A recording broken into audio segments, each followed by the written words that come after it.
In a land of plenty, more and more Americans are finding themselves homeless each year. In fact, of 29 cities recently surveyed by the U.S. Conference of Mayors, all but 3 reported significant increases in the demand for emergency shelter. It has become so commonplace to see someone living on the streets, for most people it's easier to just look the other way. It would be naive to presume that by walking in their shoes for a week, one could fully comprehend what it means to be homeless, but it is a small beginning. Can you imagine what it would actually be like to find yourself suddenly out on the street? Maybe you lost your job or something very traumatic happened in your life you couldn't cope with. Finding yourself in the middle of the city and not knowing where to go. Packing only a bedroll and a hidden camera, I set out as the first snow of winter begins to fall. Well, this is it. The challenge is to forget what I know about homelessness as a reporter and let the story take me where it will. My first priority, finding food and shelter for the night, a more difficult task than I had imagined. Excuse me, sir. You know where I can get something to eat? Excuse me, sir. Sir? Excuse me, sir. Sir? It's amazing. Just as I'm hit with the sinking realization that my own reaction in the past has been the same as the people passing me by, I get a break. You know where I could get something to eat? Yeah. Salvation Army.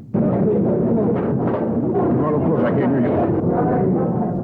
I've been here before, but never on this side of the camera. And although few words are spoken across the tables, the faces, sullen and weathered, speak volumes. 226! After dinner, there are more people than beds. And a ball with a number on it could mean the difference between sleeping in a bunk upstairs or outside on the pavement. It's kind of rough sleeping outside, looking for a bed outside. I've done that before. I've had to find an old house or something. 286!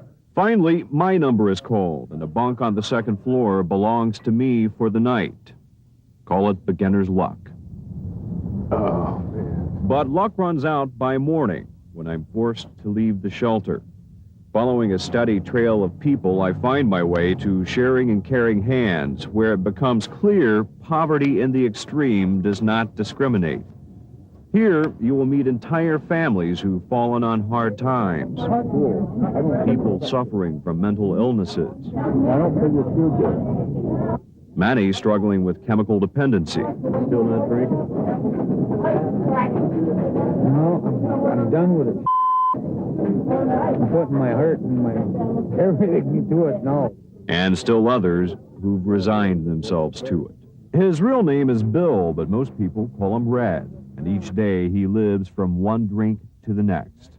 On this day, it's a bottle of wild Irish rose, but just about anything would have sufficed, even Lysol. Clean your whole inside there. One of the most difficult things about being out on the streets is dealing with the boredom. Hello?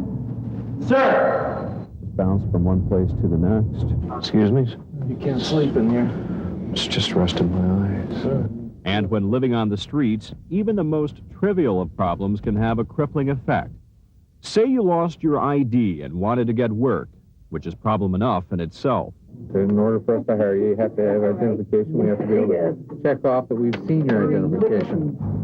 Well, no ID, no work. I'm told to go to the Social Security office across the street for help. What we have to see is something with your name on it. It could be just about anything that's somewhat official. Pay stub. They said to get work, I had to have a Social Security number, so I come down here, and they said to get a number, I have to have a work paycheck or something. It just doesn't make any sense. Yeah, I know it. Catch-22 all over. Understandably, there are some who prefer to avoid the system altogether. I ain't never been no shelter. Why not? I don't need it. You're looking at a hooch near downtown Minneapolis. 2 women, 3 men huddle around a fire. Dave apparently has been drunk and unable to move for days. Lucy doesn't like it. And this thing's sitting on his flat. Ain't much help. You ain't done. Idle words give way to violence. Milk my wine. Just before dawn, I'm startled to awake and see a hatchet dangling above my head. It's just Magoo making his way back to the fire. First light brings sobering clarity to the surroundings. Barb begins the day with bottle in hand. I begin mine by getting away. Of course, those who are truly homeless don't have the option of getting away. Do you feel that this experience has changed your view of the homeless? Well, it certainly has. I view the whole issue with a new perspective. The thing I found most overwhelming was the indifference displayed by the world around me. I recall walking down the street. At first, I was curious to gauge people's reaction, but as the week progressed, I stopped looking because it just hurt too much.